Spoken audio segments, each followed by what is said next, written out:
Here are two examples of finding infinite limits. In the first example, we're analyzing the limit as x approaches 3 of 1 divided by x minus 3.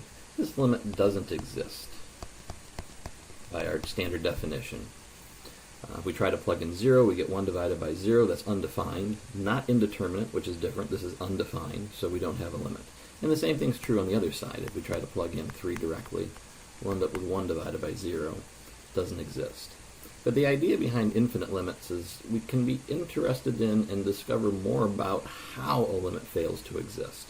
Sometimes they fail to exist, but they approach negative infinity or positive infinity, so it's kind of some extra information that we can share. So focusing for a moment on the limit on the left here, if we take and use our calculator to kind of plug in some values from the left and the right as we approach 3, we'll get negative 10, negative 100, negative 1,000 on the left-hand side. So it looks like these numbers are getting larger and more negative, so it looks like as we approach from the left, we are approaching negative infinity. If we do the same thing from the right-hand side, we'll go from 10 to 100 to 1,000, but now we have positive values, so we're approaching positive infinity on that side. The two things don't agree, so the best we can do is still say that the limit does not exist. On the right-hand side, if we take a look at those values, if we plug in 2.9, we'll get 100, then we'll get 10,000, then we'll get 1,000,000, which is 10 to the 6th. So the numbers are getting larger in a positive way. If we try from the right-hand side, we'll get 10.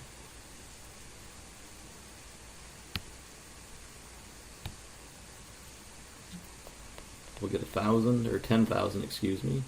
We'll get 1,000,000, which is 10 to the 6th. So we're heading up from both sides. So we could say that the limit as x approaches 3 of 1 over x minus 3 squared is equal to plus infinity.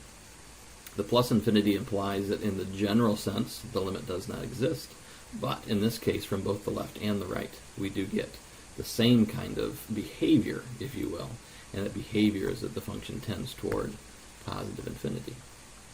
Now if we go back to the original limit on the left-hand side here, what we could do is use the idea of one-sided limits and say, for instance, that the limit as x approaches 3 from the left of 1 over x minus 3 is equal to negative infinity, and the limit as x approaches 3 from the right of 1 over x minus 3 is positive infinity. So we still have a way to talk about what's going on with this function when we get near 3. In both of these functions, 3 serving as an asymptote. It's a vertical asymptote for both of these functions. We just have to be a little bit careful how we write it when we get different infinities on each side of the value that we're interested in. And if we're careful, we can write those as two one-sided limits.